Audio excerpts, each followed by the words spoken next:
The day he stood up in that room.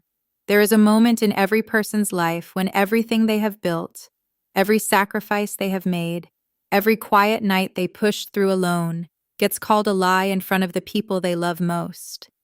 Mine happened on a Tuesday evening in October. It was supposed to be a celebration dinner. My husband Daniel's company had just crossed $2 million in annual revenue. His team had worked 18 months for that number. I had worked right alongside him, not in front of the cameras, not in the boardroom, not with my name on the letterhead, but in every other way that mattered. I had built the systems that kept that company running. I had managed the client relationships that brought in 60% of that revenue. I had stayed up until 2 in the morning, 3 in the morning, sometimes watching the sun come up while Daniel slept, building spreadsheets, writing proposals, answering emails on his behalf when he was traveling.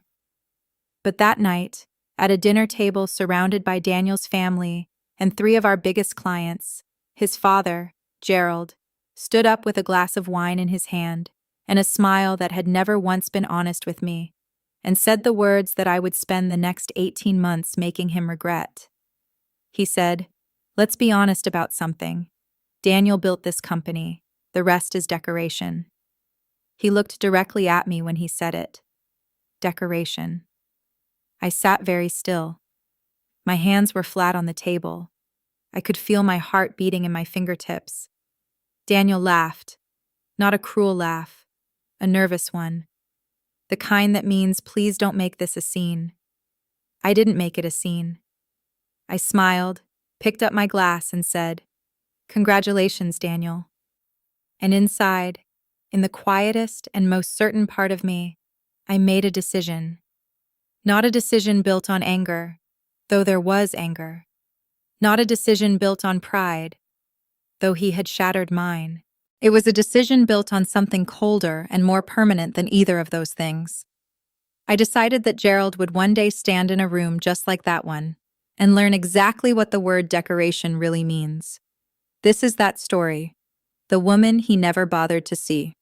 My name is Claire, and before I tell you what Gerald did and what I eventually discovered about who he really was, I need to tell you who I was so you understand exactly what he was dismissing. I grew up in a small town in Ohio. My parents were not wealthy. My father drove a delivery truck for 23 years. My mother worked the front desk at a dental office until her knees gave out. We were not poor, but we were careful. Every dollar had a purpose. Every purchase was a conversation. What my parents gave me instead of money was something more useful. They gave me the ability to see how things worked. From the time I was 12 years old, I was fascinated by systems, by the invisible machinery underneath ordinary life, how a grocery store decides where to place its products, how a small business keeps its books, how a bank decides who to trust with a loan. I read everything I could get my hands on, not novels, though I loved those too, but manuals, business books, accounting guides. I was the kind of teenager who spent Saturday mornings at the library reading about supply chain management because it genuinely excited me. By the time I was 22, I had a degree in business administration with a concentration in operations, a minor in finance, and a letter of recommendation from my professor that called me. And I'm not saying this to brag. I'm saying it because Gerald needed to hear it. The most operationally gifted student I have taught in 20 years. I didn't frame that letter. I filed it. I wasn't trying to impress anyone. I just wanted to do good work. I met Daniel when I was 25. He was charming, ambitious, a little scattered, the kind of man who had enormous energy and almost no system for directing it.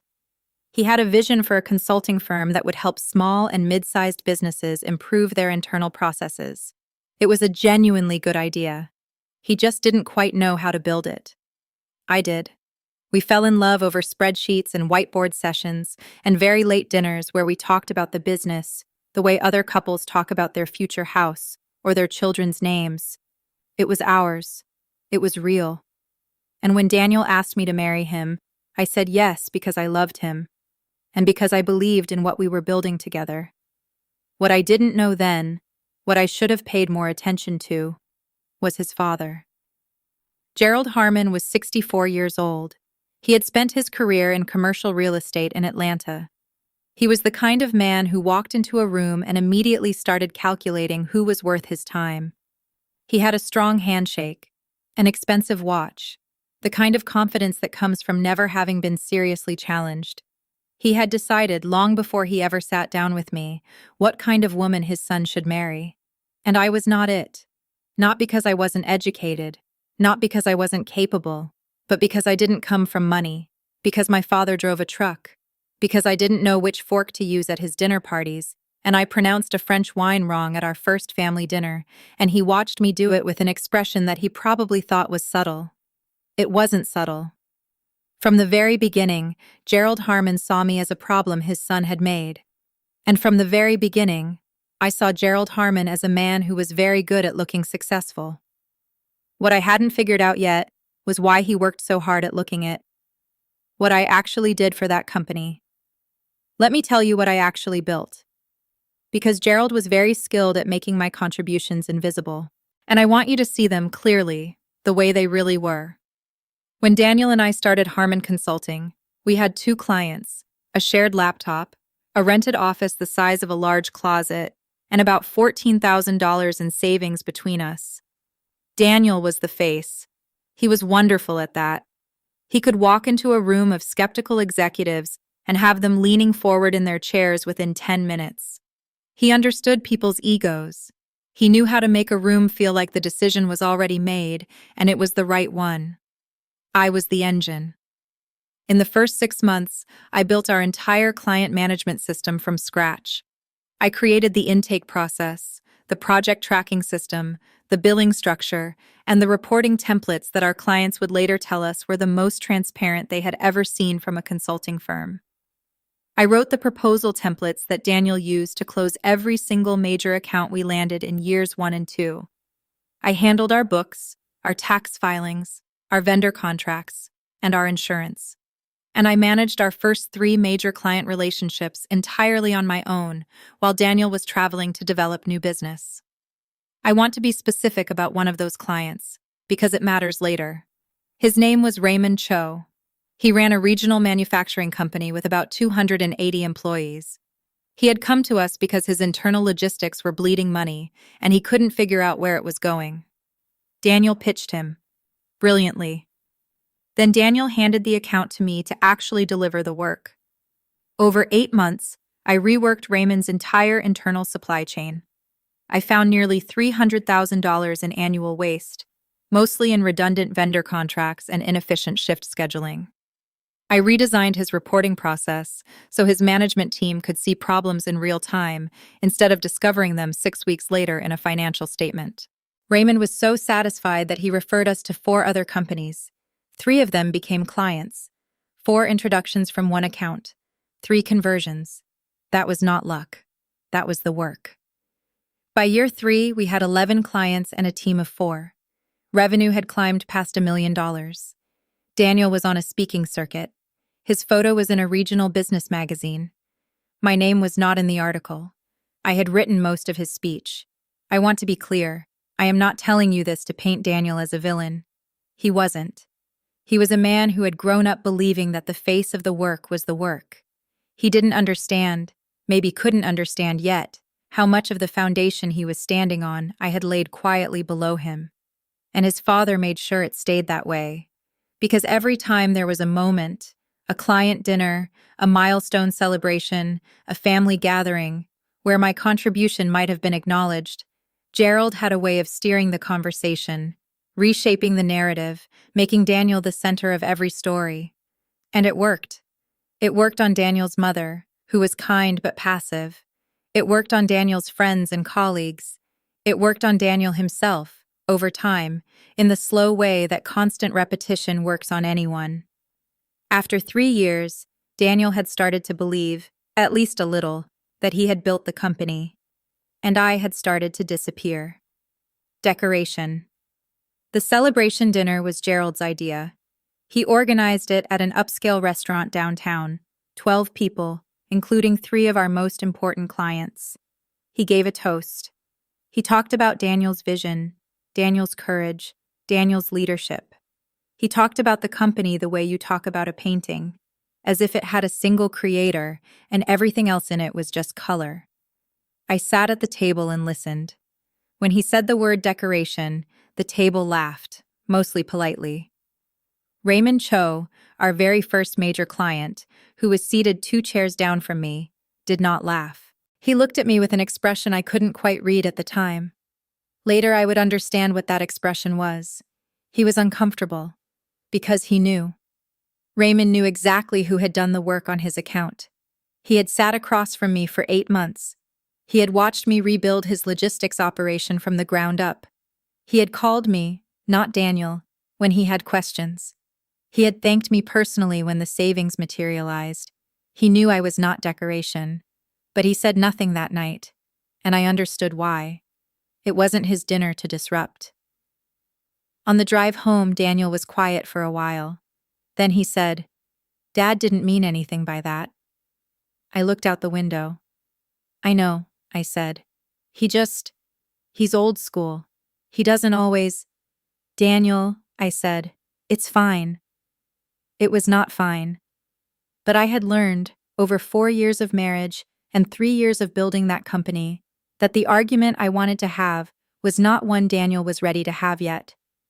Not because he was a bad man, but because Gerald had spent years carefully, quietly building a version of reality in which his son had done everything and I had been along for the ride. And you cannot win an argument against a story that someone has been told 100 times. You have to change the story. That night, I lay in the dark for a long time after Daniel fell asleep. I thought about Raymond Cho. I thought about Gerald's smile when he said the word decoration. And I started to ask myself a question I had never asked before. If Gerald was so certain about who built our company, if he was so confident in Daniel's genius, so dismissive of my contribution, why had he never once, in 4 years, looked me in the eye without something behind his gaze that I could only describe as nervousness? Not contempt, not boredom, nervousness. Why was a man like Gerald Harmon nervous around me? I fell asleep without an answer. But the question had been planted. And questions like that, once planted, do not stay quiet. What I found when I started looking. It started with a phone call I wasn't supposed to hear. 3 weeks after the dinner, I was working late in our home office. Daniel had gone to his parents' house for dinner. I had declined, said I had a deadline, which was true. Gerald's house was the last place I wanted to be. Around 9 o'clock, I went to the kitchen to make tea. The window over the sink faced the driveway. Daniel had come home early, I hadn't heard his car, and he was standing in the driveway with his phone pressed to his ear. The window was cracked open. I wasn't trying to listen. I was just there. But I heard his voice, and then his tone, low, tense, the voice he used when he was dealing with something uncomfortable, and I stopped moving. I heard him say, "Dad, I told you I don't want to know about that." A pause. "Because it's not my business, that's why." Another pause. "I know it was a long time ago. That doesn't mean—" He turned away from the window then, and I lost most of it. But before he did, I heard one more thing clearly. If Claire ever found out. And then he was walking away toward the back of the driveway, and I couldn't hear anymore. I stood at the kitchen window with a tea bag in my hand, and very cold feeling moving through my chest. If Claire ever found out. Found out what? I went back to my desk. I sat down. I opened my laptop. And instead of going back to the client report I had been writing, I opened a browser window, and I typed in 2 words. Gerald Harmon. I had searched his name before, years ago, casually. Real estate career, some civic board memberships, a couple of award dinners. Nothing remarkable. This time I went deeper. I started with real estate records. Gerald had been in commercial real estate in Atlanta for 30 years. He had his own firm, Harmon Property Group. It had been modestly successful by all visible accounts. He had sold it 6 years ago and retired. I pulled up the public filing records for Harmon Property Group. Most of it was standard corporate documentation, annual filings, registered agent information, shareholder records. But on the second page of one particular filing from 11 years ago, there was a name I didn't recognize. A co-shareholder. A 40% stake in Harmon Property Group, listed as belonging to an LLC called Meridian Capital Partners. I had never heard Gerald mention a partner. In every story he told about his career, it was always his firm, his deals, his success.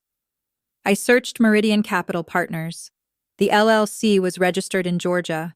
It had been dissolved 8 years ago, 2 years before Gerald sold Harmon Property Group. And it had one registered agent, a man named Arthur Voss. I searched Arthur Voss. I found a 10-year-old legal filing, a civil case in Fulton County, Georgia, Voss versus Harmon. I sat very still in my chair. I clicked on the case number, and I started to read. The fraud that built his world. The case had been settled out of court. The public records were partial. A lot of the detail was sealed by the settlement agreement. But there was enough. Arthur Voss had been Gerald's business partner for 11 years. They had built Harmon Property Group together, not as a side investor, not as a passive stakeholder, but as a full operating partner. Voss had brought the capital that launched the firm. Gerald had brought the industry relationships. But over time, according to the lawsuit, Gerald had done something very calculated and very deliberate. He had begun systematically misrepresenting the firm's financials to Voss. He had created a secondary set of internal accounts that showed the firm performing below its actual numbers. He had used that manufactured underperformance to pressure Voss into accepting a series of buyout offers, each one below market value, until eventually Voss's 40% stake had been reduced to almost nothing. By the time Voss realized what had been done to him, Gerald had restructured the ownership so completely that legal recovery was expensive, uncertain, and slow. The lawsuit was the last attempt. The settlement, sealed, had ended it. Arthur Voss had walked away with what the records described only as a negotiated financial resolution. Gerald had kept everything. I read through the documents 3 times. Then I sat back in my chair and I looked at the ceiling of my home office, the office I had helped pay for, and I thought about everything very carefully.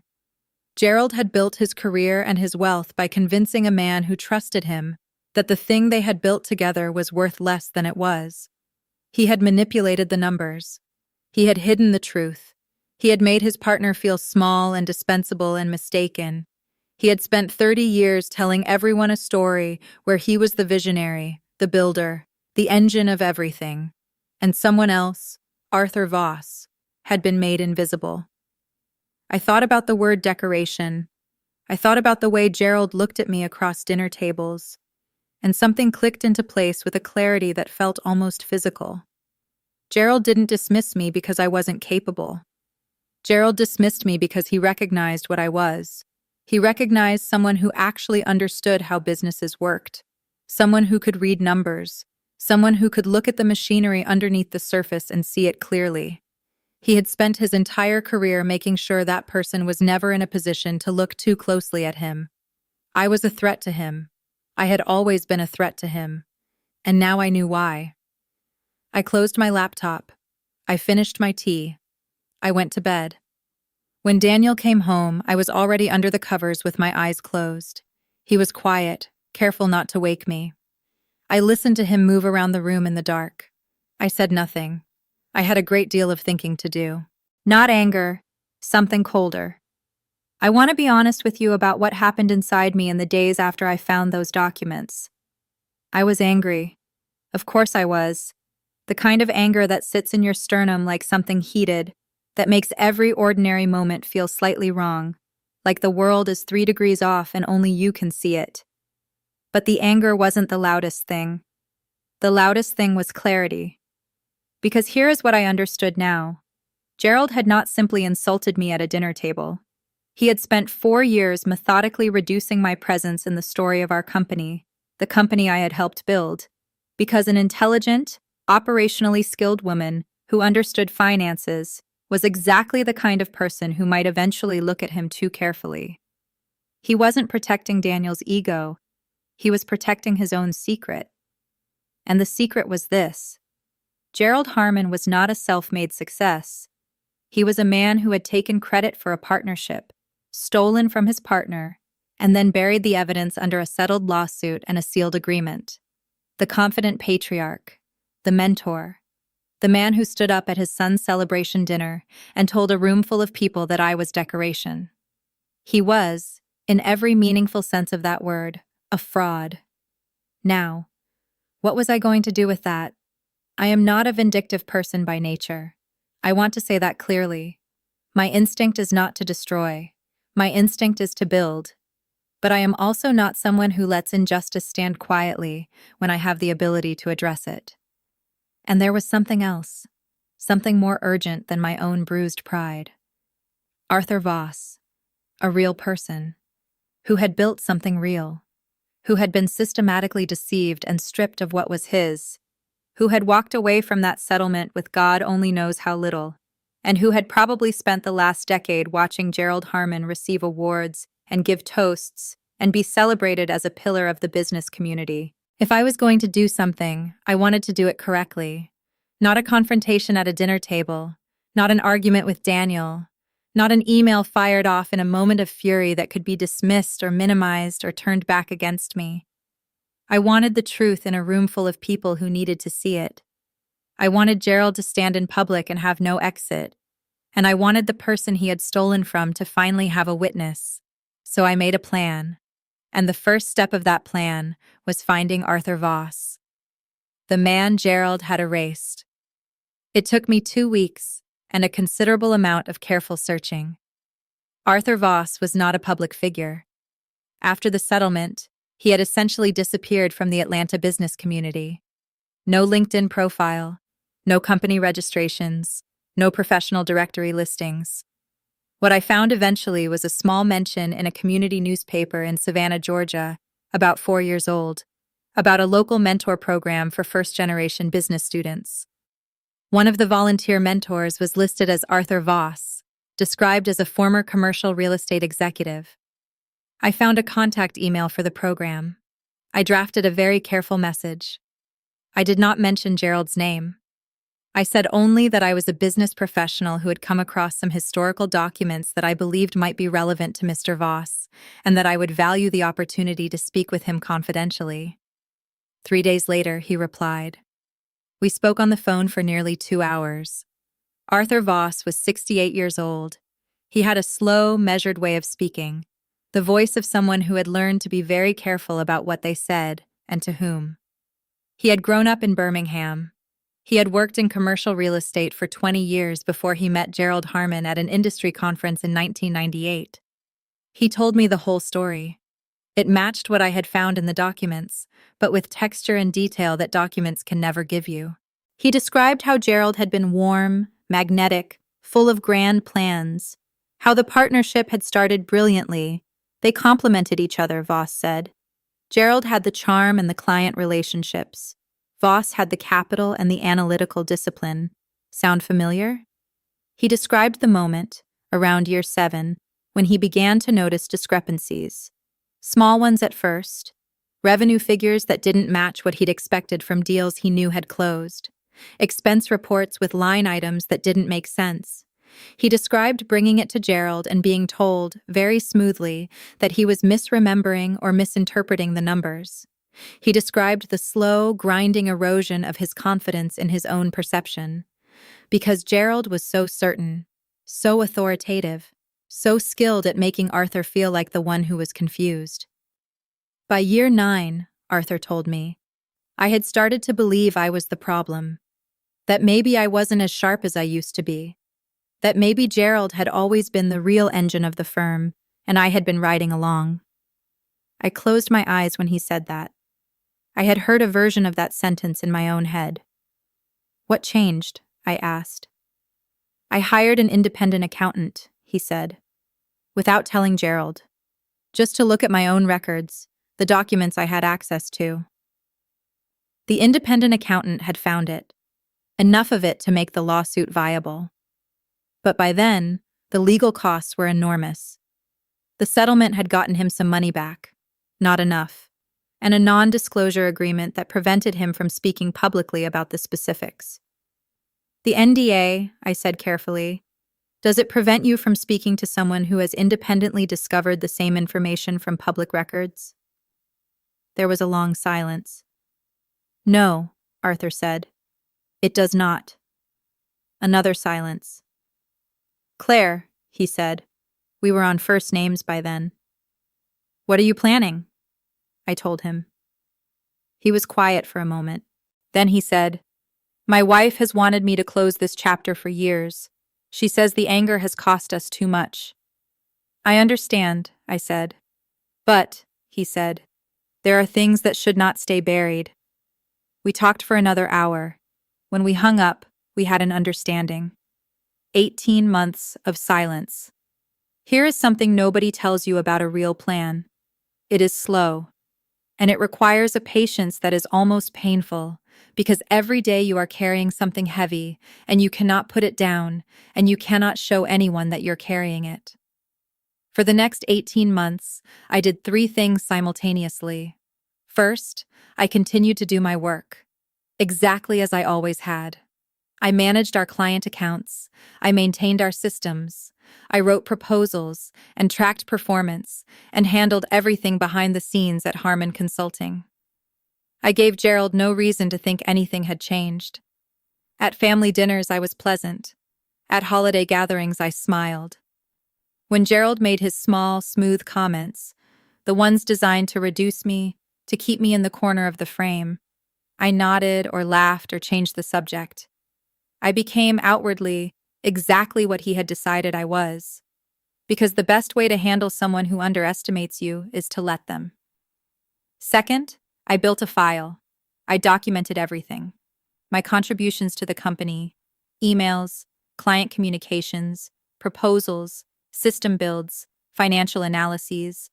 I created a clear, chronological record of every major piece of work I had done for Harmon Consulting, cross-referenced with the revenue those accounts had generated. Raymond Cho had contributed, willingly, enthusiastically. He wrote me a letter, unsolicited actually. He said he had felt guilty since the dinner. He wanted to be on record. His letter described in specific operational detail what I had done for his company. 3 other clients did the same. Third, I reached out to a journalist. Her name was Marissa Grant. She wrote a business column for a respected regional publication that covered Atlanta's commercial real estate and finance community. I had read her work. She was careful, fair, and thorough.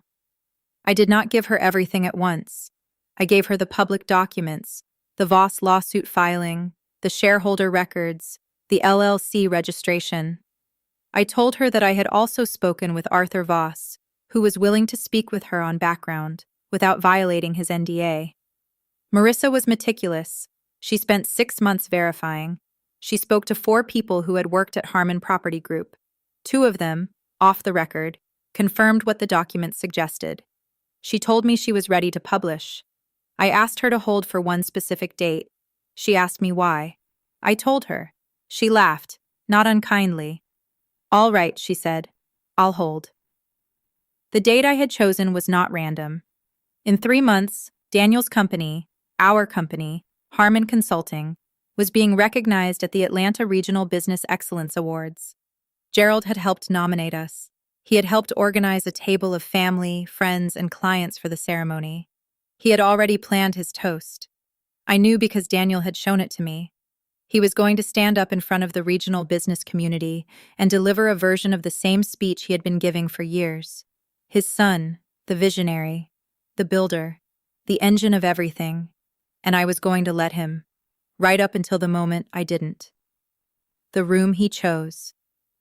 The Atlanta Regional Business Excellence Awards were held at a hotel ballroom downtown.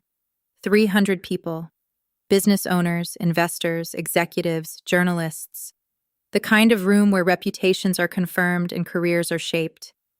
Gerald arrived with the energy of a man who had waited for this moment. He wore his best suit. He had his smile at full power. He worked the room before the ceremony even started. Handshakes, old acquaintances, The particular performance of a man who needs everyone to know he belongs. Daniel was nervous in the good way, the way he always was before something important, a little electric, a little boyish. I squeezed his hand when we took our seats, and he looked at me with genuine warmth, and I thought, for just a moment, how I wished things had been different, how I wished Gerald had simply been a decent man. But he wasn't. And the truth was the truth regardless of how much it cost.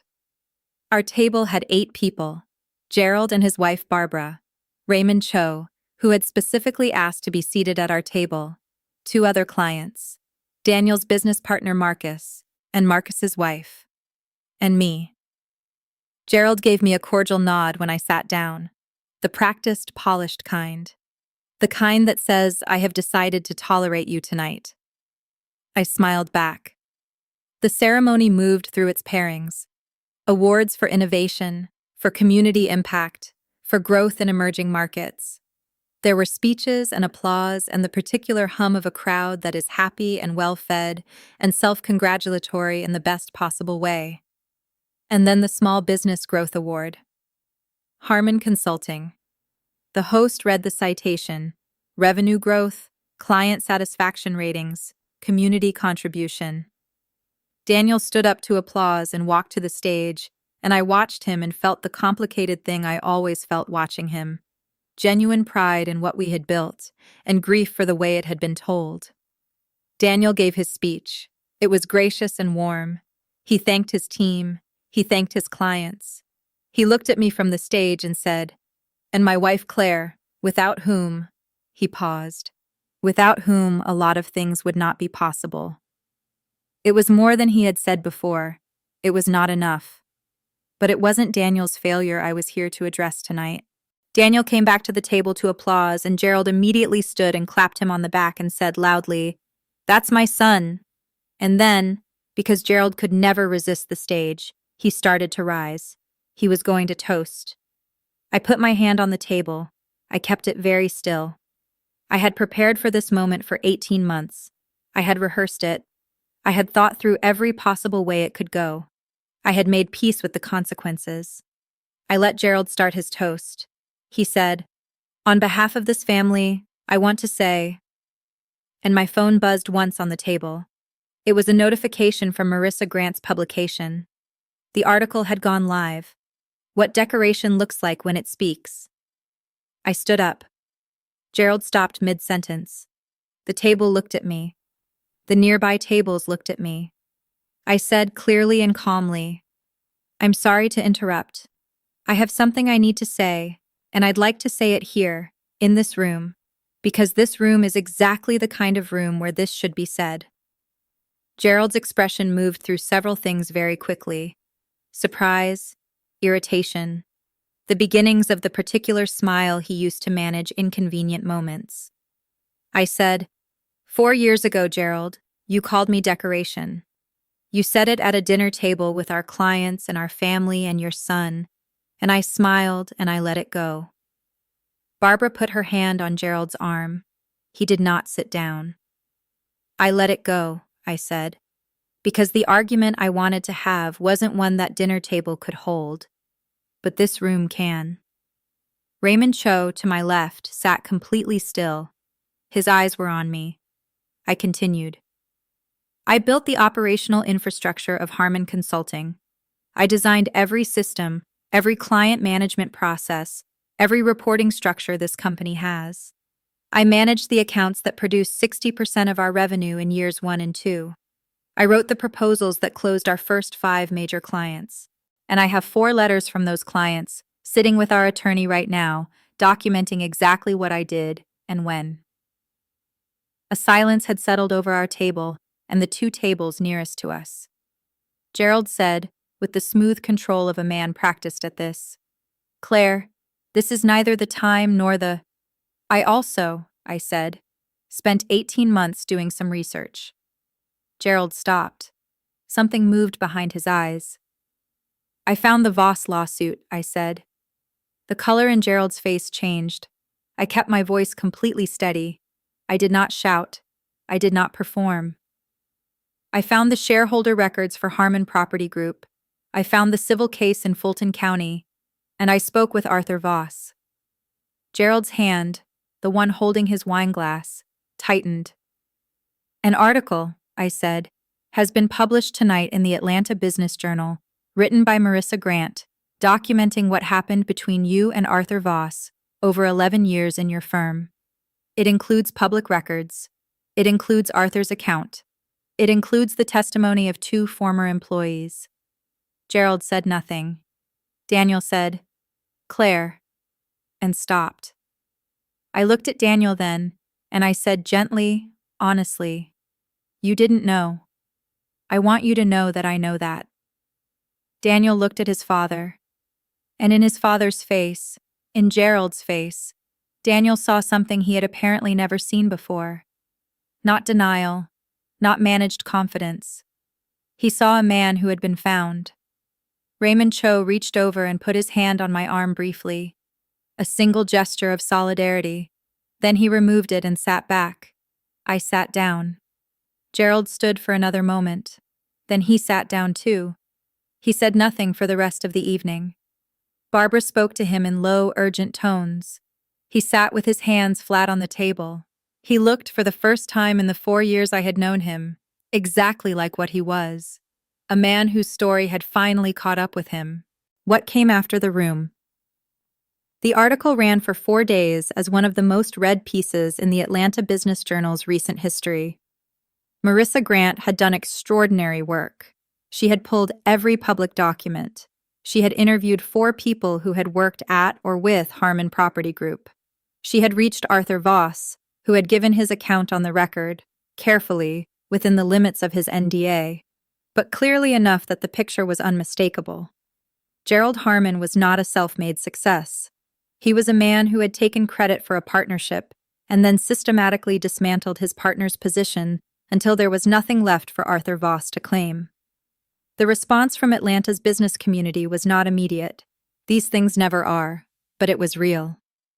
2 civic boards Gerald sat on quietly accepted his resignation over the following weeks. An industry association he had been a member of for 20 years did not renew his membership. None of it was loud. None of it was dramatic. It was simply the sound of a reputation collapsing under its own weight. Arthur Voss called me 3 days after the article published. He was quiet on the phone for a moment, and then he said, "My wife cried this morning. She said she feels like she can finally close something." I said I was glad. He said, "You didn't have to do that." I said, "Yes, I did." With Daniel, I will be honest with you, it was hard. He had not known about the Voss situation. That was clear from the moment he looked at his father's face in that ballroom. Whatever that phone call had been about years ago, whatever Daniel had meant by if Claire ever found out, it was something Gerald had kept from his son the same way he had kept everything inconvenient from everyone. Daniel and I had a series of very difficult conversations over the weeks that followed. We talked about things we had never talked about directly, about how invisible I had felt, about how the company's story had been shaped without me in it, about what I had carried alone for so long. He was not immediately the man I needed him to be in those conversations. He pushed back. He defended his father, then stopped defending him, then defended him again. It is a complicated thing to discover that the person you have looked up to most in your life built himself on a lie. But Daniel is not Gerald. He came, eventually, to the truth. Slowly, with difficulty. And when he did, he said something that I have kept with me.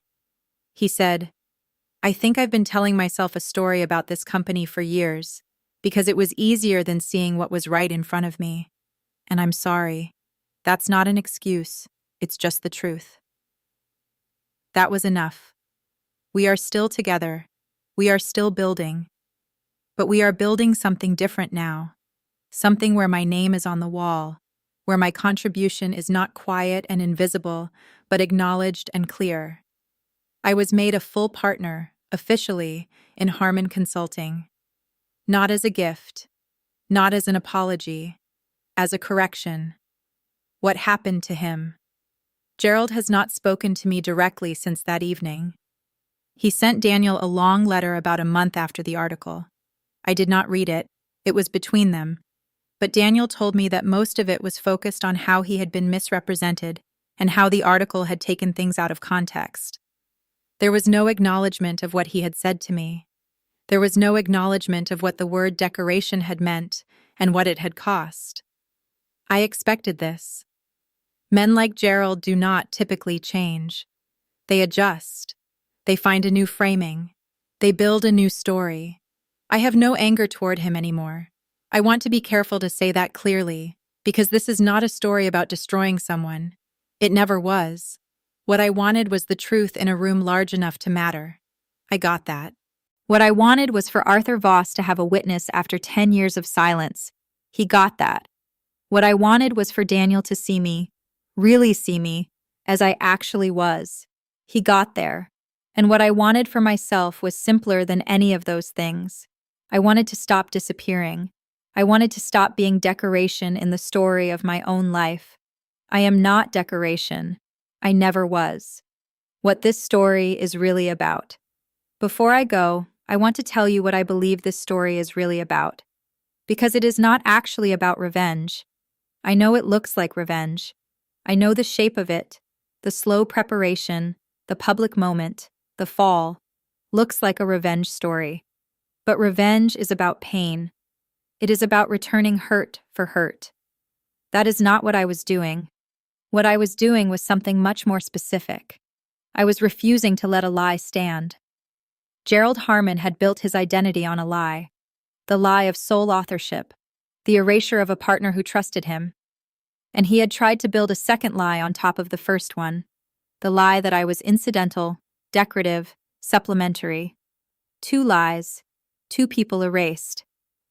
Arthur Voss had lived with his erasure for a decade. I refused to live with mine. And here's what I want you to take from that. Your contribution does not become less real because someone refuses to acknowledge it. The work you do quietly, the systems you build, the relationships you hold, the nights you push through when no one sees you, those are real. They exist in the world. They have produced actual, measurable outcomes. No one's silence about them, and no one's dismissal of them makes them not exist. What happened to Arthur Voss was not just a financial crime. It was an act of erasure against a real human being's real contribution to something real. And that kind of erasure, whether it happens in a boardroom or at a dinner table, is a form of harm that people do not talk about enough. We live in a world that rewards the loudest voice in the room, the person who takes the stage, the face in the photograph. And there are people, quiet people, building people, foundational people, who do not fight for the microphone and who are therefore rewritten out of the story they helped create. I am talking to those people right now. Your silence is not agreement. Your patience is not weakness. Your willingness to build without applause is not an invitation for someone to take credit for what you have built. And the moment you understand that, the moment you stop waiting for permission to occupy your own story, is the moment everything changes. I did not need Gerald's acknowledgement in the end. I did not need the room to applaud. I just needed the truth to be in the open, where it could not be managed or minimized or sealed behind a settlement agreement. The truth, once it is in the open, does not need you to defend it. It stands on its own. Arthur Voss knows that now, and so do I. If you are listening to this and there is a Gerald in your life, someone who has looked at you across a table and decided that you are supplementary, incidental, decorative, I want you to remember something. They are not nervous about you because you are small. They are nervous about you because you can see clearly. And people who can see clearly are the most dangerous thing in the world to someone who has built their life on making sure no one looks too closely. Don't stop looking.